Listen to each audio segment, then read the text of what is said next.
तो फ्रेंड्स, आज की इस वीडियो में हम बात करने वाले हैं रोग के प्रकार के बारे में। इसके पिछले वीडियो में मैंने बताया था कि रोग क्या है, उसके बाद एक और टॉपिक था मधुमेह क्या है। तो उस वीडियो का लिंक आपको डिस्क्रिप्शन बॉक्स में मिल जाएगा। अगर आपने उसे नहीं देखा है तो ज़रूर से ज़रूर जाकर देखिए, ठीक है। उसके बाद आज का ये वीडियो है लेक्चर नंबर 4। आज का ये वीडियो मेरा लेक्चर नंबर 4 होने वाला है। इसमें हम रोगों के प्रकार के बारे में मुख्य तौर पर बात करेंगे और कुछ बीमारियों के बारे में भी बात करेंगे। बहुत ही मज़ेदार टॉपिक है, ठीक है, और पढ़ने में भी मज़ा आएगा। बहुत शानदार तरीके से इसको शुरुआत करते हैं। ओके, तो देखिए, रोग जो होता है वो मुख्य रूप से दो प्रकार का होता है, दो प्रकार का, ठीक है। एक देखिए यहाँ पे दिया है जन्मजात रोग और एक दिया है उपार्जित रोग। मुख्य रूप से एकदम स्टेप बाय स्टेप मैंने लिख दिया है पहले ही, ध्यान से क्लियरली समझते जा चलिएगा। एक नंबर में दिया है जन्मजात रोग और 2 नंबर में क्या दिया है उपार्जित रोग, ठीक है। जन्मजात रोग का अर्थ क्या होता है? ये मुख्य रूप से क्या होते हैं, आनुवांशिकी होते हैं, यानी कि जन्म से ही होते हैं। और उपार्जित मतलब जन्म तो अच्छे तरीके से हो गया लेकिन फिर बाद में बीमारियों का होना, ये हो गया उपार्जित रोग। तो क्लियरली अभी समझ में आने वाला है, देखिएगा ध्यान से इसे, ठीक है। एक नंबर में दिया है अधिकांश आनुवांशिकी रोग।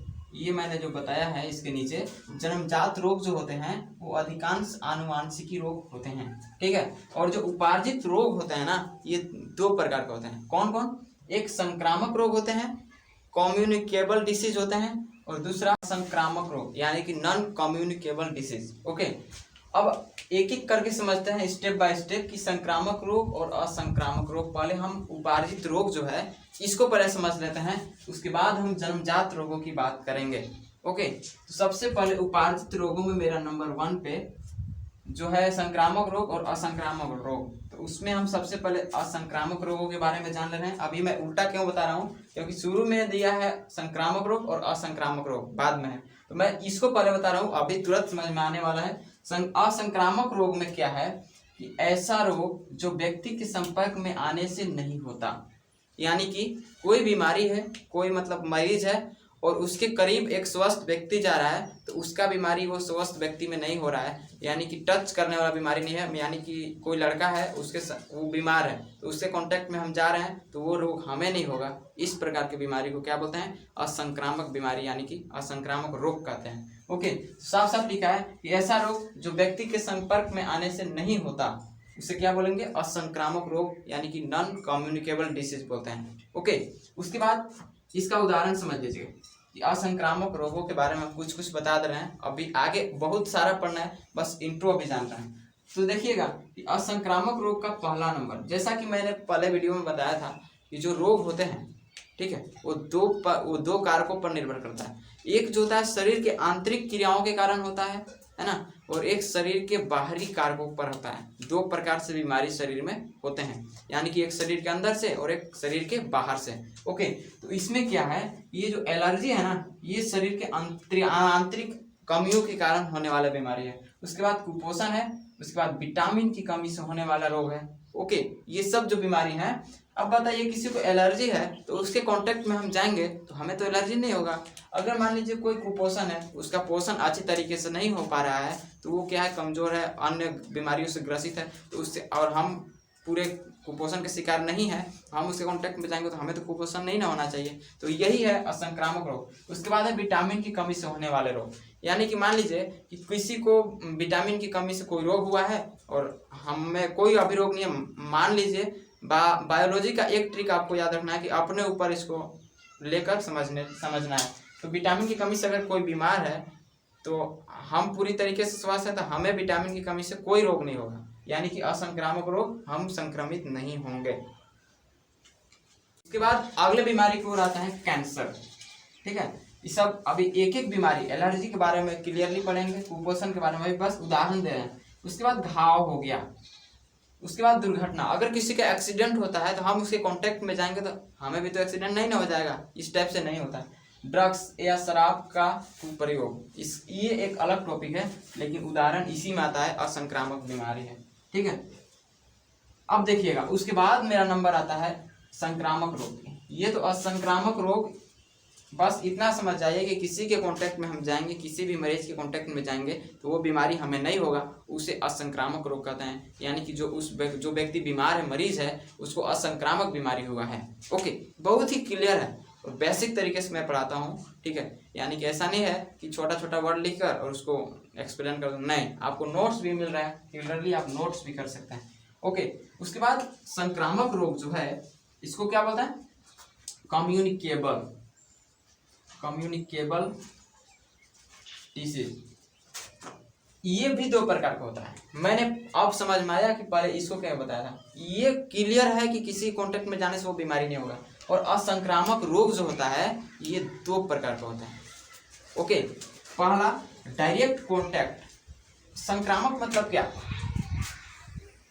संक्रामक, ओके, संक्रामक क्या होता है फ्रेंड्स? ये क्या होता है कि मरीज की कांटेक्ट में आने से हो जाता है, मरीज के संपर्क में आने से हो जाता है ये बीमारी। अभी मान लीजिए कोविड-19 जो दौर चल रहा है, कोविड-19 से मान लीजिए एक व्यक्ति संक्रमित है। ये क्या है? संक्रमित है। कोविड-19 से पीड़ित ये मरीज है। ओके, और एक जिसका रिपोर्ट निगेटिव आया है, यानी कि ये स्वस्थ व्यक्ति है, इसके कांटेक्ट में जाएगा तो ये क्या हो जाएगा? ये भी बीमार हो जाएगा। किसका शिकार हो जाएगा? कोविड का शिकार हो जाएगा। ओके, ऐसा क्यों होता है? क्योंकि संक्रामक बीमारी जो कोविड-19 है, कोविड ये संक्रामक बीमारी है। अभी और संक्रामक बीमारियों के बारे में हम बात करने वाले हैं। तो सबसे पहले समझना है कि आखिर संक्रामक जो है संपर्क में आने वाले हैं, तो ये भी संपर्क कैसे आ जाएंगे? ठीक है, संपर्क में कैसे आ जाएंगे? ऐसा तो नहीं है ना कि कोई व्यक्ति, अगर मान लीजिए कोई मरीज है, हम जानते हुए भी कि वो मरीज है, हम जान रहे हैं कि वो मरीज है, अब उससे तो हमको मालूम है कि उसको संक्रामक बीमारी है, तो हम तो जाकर उससे जबरदस्ती टच नहीं करेंगे, है ना। वो भी दो प्रकार का होता है। ये इसलिए दो प्रकार का होता है संक्रामक रोग। एक होता है डायरेक्ट कॉन्टैक्ट, यानी कि प्रत्यक्ष संबंध, एकदम सीधा कॉन्टैक्ट से। डायरेक्ट कॉन्टैक्ट मतलब कि सीधा टच भी कर रहा है, नहीं भी कर रहा है। इसके बाद इनडायरेक्ट कॉन्टैक्ट मतलब कि अप्रत्यक्ष संबंध। ठीक है, ये कैसे होता है इनडायरेक्ट? मान लीजिए अभी मानना है कि हमें कोरोना वायरस हुआ है। ओके, हम इस बोर्ड पे पढ़ा रहे हैं, इस मार्कर से पढ़ा रहे हैं। मेरे जगह पे कोई अन्य आया, कोई अन्य व्यक्ति आया, और वो भी क्या कर रहा है? यही मार्कर, यही बोर्ड पे पढ़ा रहा है। तो क्या है कि जो हम संक्रमित हुए थे, तो हमारे साथ साथ जहाँ पे भी हम हाथ रखेंगे तो वो चीज़ क्या हो जाएगा? संक्रमित हो जाएगा, है ना। मार्कर में भी क्या आ जाएगा? वायरस आ जाएगा। तो वो अगर टच करेगा तो वायरस उसके कॉन्टेक्ट में भी चला जाएगा। इसी प्रकार से सरकार का गाइडलाइन है कि सैनिटाइजर से हाथ धोना है, और नहीं तो पानी भी है कि पानी से भी हम हाथ धो सकते थे। सैनिटाइजर इसलिए यूज किया गया है क्योंकि वो कीटाणु जीवाणु को मारता है, वायरस को। ठीक है, अब समझिएगा कि जो डायरेक्ट कॉन्टेक्ट से होने वाली बीमारी है, ये बहुत जानना जरूरी है। पहला नंबर में जुखाम, इसको ही न्यूमोनिया बोलते हैं। ठीक है, जुखाम को ही न्यूमोनिया बोलते हैं। जुखाम कम है और ज़्यादा हो गया तो न्यूमोनिया हो जाता है। उसके बाद 2 नंबर पे है एड्स, यौन संबंधी। ये जो चौथा चैप्टर है जनन स्वास्थ्य, क्लास 12 का जनन स्वास्थ्य चैप्टर है, उसमें ये पढ़ना है। ठीक है, लेकिन यहाँ जानना हमें जरूरी है क्योंकि ये डायरेक्ट कांटेक्ट यानी कि यौन कांटेक्ट के अथियों से, यौन कांटेक्ट अगर रहेगा तब ये बीमारी होने की संभावना ज़्यादा रहती है। ठीक है, उसके बाद इनडायरेक्ट कांटेक्ट यानी कि अप्रत्यक्ष। इसमें क्या होता है कि रोगाणुओं द्वारा ये बीमारी होता है। यानी कि मान लीजिए रोगाणुओं में क्या क्या आ जाएगा? रोग के अणु, यानी कि रोगाणु में आ जाएगा रोगजनक, जैसे होता है जीवाणु हो गया, विषाणु हो गया, कृमि हो गया, कवक हो गया। 4 प्रकार के सूक्ष्म जीवों के कारण ये बीमारी होता है। तो विषाणु वायरस हो गया, तो वायरस कोविड का मैंने उदाहरण अभी जस्ट दिया, आपको समझ में आ जाना चाहिए। उसके बाद वस्तु द्वारा, जस्ट मैंने अभी मार्कर और बोर्ड का एग्जाम्पल लिया। उसके बाद दरवाजे का हैंडल, मान लीजिए हम संक्रमित हैं और जो गेट का दरवाजा है उससे मैंने खोल दिया।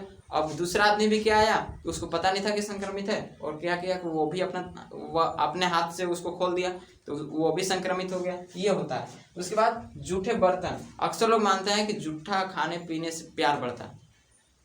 प्यार वार कुछ नहीं होता है। अगर कोई बीमार है, ठीक है, उसके शरीर में क्या है क्या नहीं है, जूठा कैसे खाना नहीं चाहिए। मैं तो कभी खाता नहीं, बकवास करता है। ठीक है, अब इसके बाद मेरा अगला टॉपिक है, समझते हैं कि एक नाम आपने सुना होगा मलेरिया का। मलेरिया सुनता है ना, एक घर में मलेरिया हो तो पूरा मलेरिया ही मलेरिया हो जाएगा। ये किसके द्वारा फैलने वाला है? रोग जनक के द्वारा, रोग जनक के द्वारा। बोलता है ना, मच्छर काटता है तो मलेरिया हो जाता है, क्या होता है उसके बारे में थोड़ा सा मलेरिया पर हम चर्चा करते हैं। तो फ्रेंड्स, थोड़ा सा मलेरिया बीमारी समझने से पहले हमें बुखार के बारे में समझना होगा, क्योंकि मलेरिया में भी क्या होता है? बुखार ही होता है। लेकिन बुखार एक्चुअल होता क्या है उसे हम थोड़ा सा समझ लेते हैं। शरीर का तापमान आपको पता होगा, एक वीडियो मैंने बनाया था ऑब्जेक्टिव क्वेश्चन के लिए। जो शरीर का ताप होता है वो कितना होता है? 37 डिग्री सेल्सियस शरीर का तापमान होता है, ठीक है। और उससे पहले, बुखार से पहले एक चीज और समझना है, आप क्लास 6वीं से पढ़ते आ रहे हैं कि प्रतिरक्षा तंत्र एक होता है शरीर में, जो क्या करता है?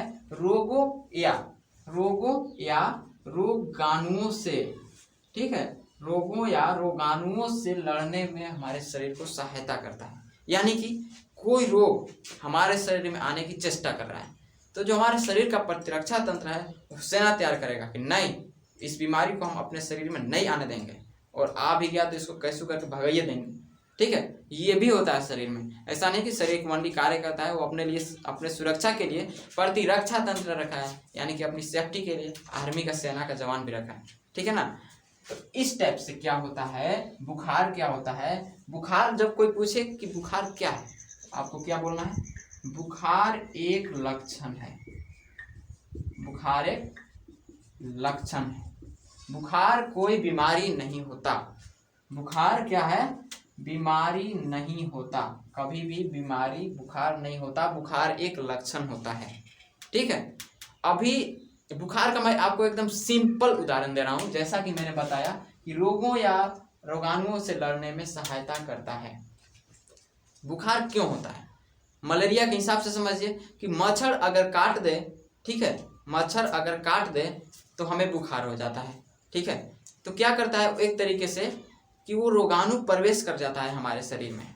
जो मच्छर का लार होता है वो हमारे शरीर में प्रवेश करता है, ठीक है, तो वो एक तरीके से रोगाणु होता है, ठीक है ना। तो वो क्या करता है? मलेरिया रोग पैदा करता है। तो उसके लक्षण दर्शाने के लिए शरीर क्या करता है? टेम्परेचर हाई कर देता है। इसको 37 डिग्री है, इसको 38 तक ले जाएगा, उसके बाद 39.4 डिग्री सेल्सियस तक ले जाएगा। इस बीच का जो टेम्परेचर है वो क्या कहलाता है? बुखार कहलाता है, ठीक है। यानी कि बुखार एक लक्षण है। अगर कोई भी बीमारी हमारे शरीर में प्रवेश कर रहा है, ठीक है, तो क्या आ जाएगा? शरीर का टेम्परेचर हाई हो जाएगा, यानी कि बुखार आ जाएगा। और बुखार आ जाएगा, ऐसा तो शरीर मेरा 37 डिग्री सेल्सियस तक गर्म रहता ही है अंदर में, लेकिन इससे ज़्यादा गर्म इसलिए किया जाता है ताकि जो प्रतिरक्षा तंत्र है वो एक्टिव हो सके।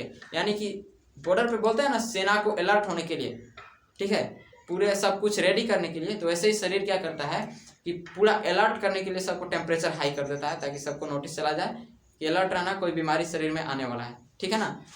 तो देखिएगा, अब इसके बाद हमारा नंबर आता है, एक एग्जाम्पल आपको मैं देता हूँ कोविड-19 का, ठीक है।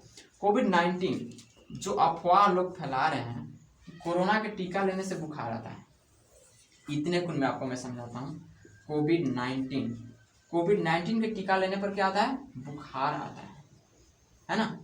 बुखार क्यों आता है समझेंगे कि कोविड अगर हो रहा था, कोरोना हमें हुआ था तो भी बुखार आया था, ठीक है। इंजेक्शन ले रहे हैं तो भी बुखार आ रहा है ऐसा क्यों हो रहा है? कोविड-19 अगर हमें हुआ, संक्रमित हम हुए तो भी बुखार आया, और अगर हम इंजेक्शन ले रहे हैं तो भी बुखार आया। एक बात हमेशा याद रखिए कि जो अफवाह है, कोविड-19 अगर हुआ आपको तब बुखार आया, ठीक है, तो अगर आप इंजेक्शन ले रहे हैं तो बुखार नहीं आएगा। और अगर आपको कोविड-19 नहीं हुआ है, कभी भी आप कोविड-19 से संक्रमित नहीं हुए, कोरोना आपको नहीं हुआ है, तो आप इंजेक्शन ले रहे हैं, जो टीकाकरण हो रहा है, तो वो सुई ले रहे हैं, तो आपको बुखार आ रहा है ना। तो वो बुखार आखिर क्यों आ रहा है? बुखार इसलिए आ रहा है क्योंकि जो कोरोना वायरस हमारे शरीर में जाएगा, तो एक तरीके से विषाणु है, रोगजनक है ना। रोगजनक का मैंने उदाहरण दिया था, विषाणु, वायरस, है ना। तो ये हमारे शरीर में, इसको मारने के लिए, वायरस को मारने के लिए क्या किया जाता है? टीका लगाया जाता है, ठीक है।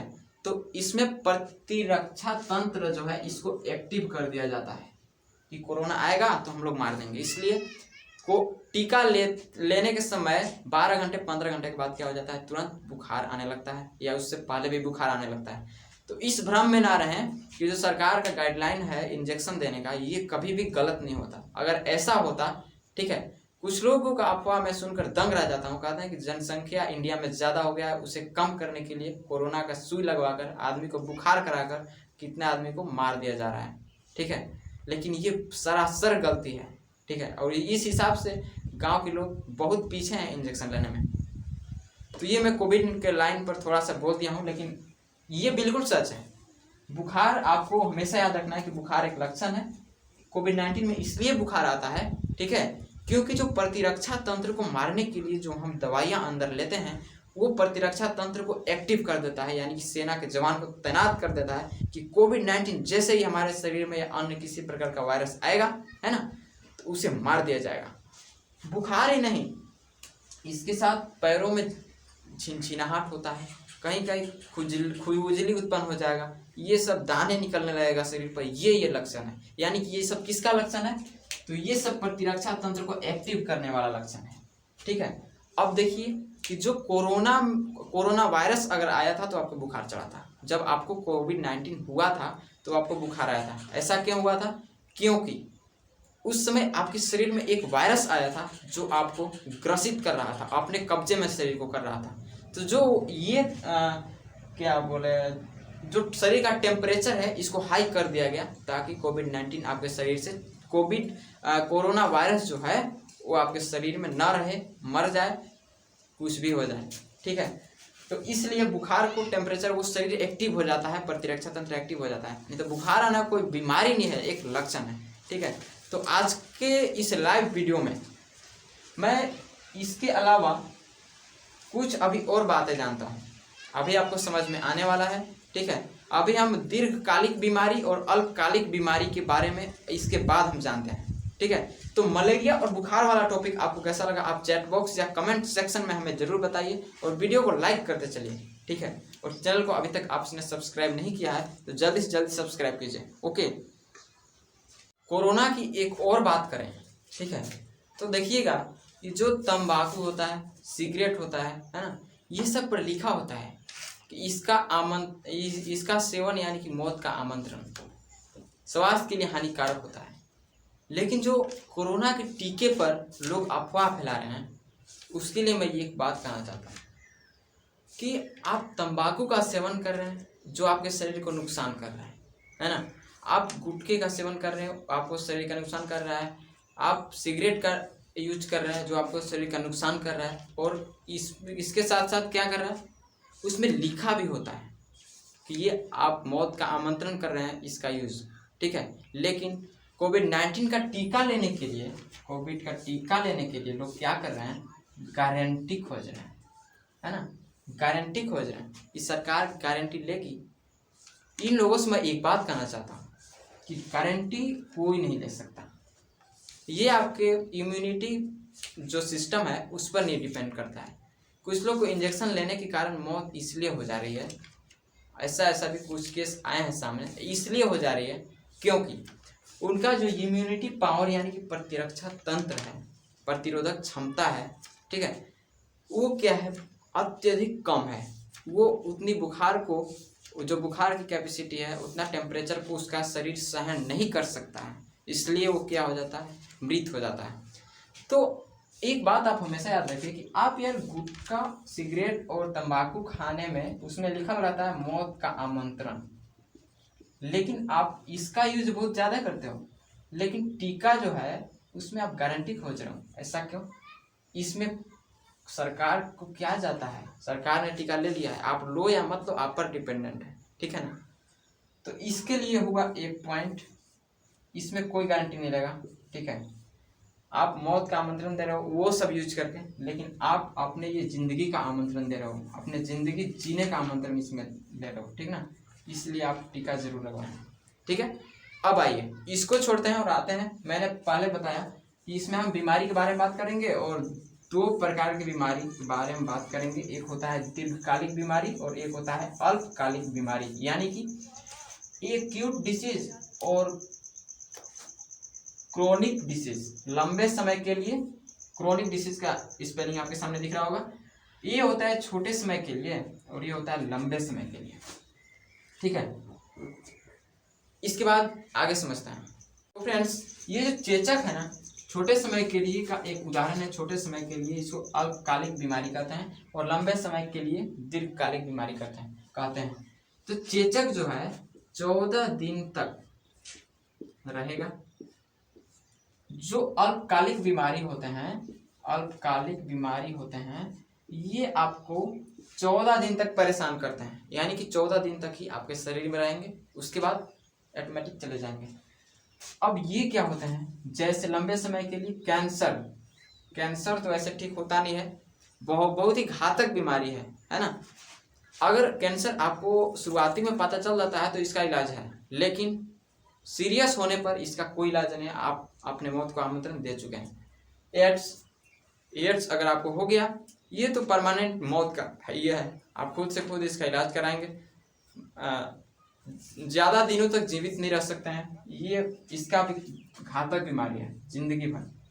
टीबी भी है घातक, शुरू में पता चल गया तो इलाज है, अन्यथा नहीं, ठीक है। तो ये क्या होते हैं, 14 दिन से अधिक दिनों तक चलते हैं। 14 दिन से अधिक, पहले तो लक्षण देखने में ही लग जाएगा 14 दिन से अधिक, ठीक है।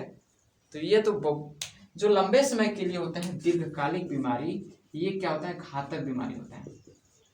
दीर्घकालिक होते हैं, ये जो है घातक बीमारी होते हैं। तो फ्रेंड्स, आज की इस वीडियो में मैंने बात किया रोगों के प्रकार के बारे में, संक्रामक असंक्रामक के बारे में, है ना, प्रत्यक्ष अप्रत्यक्ष इसके बारे में, थोड़ा मलेरिया के बारे में, उसके बाद बुखार के बारे में, उसके बाद कोरोना के टीके पर जबरदस्त मैंने चर्चा किया, उसके बाद दीर्घकालिक और अल्पकालिक बीमारियों के बारे में मैंने चर्चा किया। तो आज की इस वीडियो में इतना ही, आज की इस लाइव सेशन में इतना ही। उसके बाद अगले सेशन का वेट कीजिए, आने वाला है। आज एक दिन बीच करके कल मैथ का वीडियो अपलोड होगा, उसके बाद परसों आपको फिर से लाइव आना होगा, ठीक है। तो थैंक यू सो मच पूरे लाइव अटेंड करने के लिए।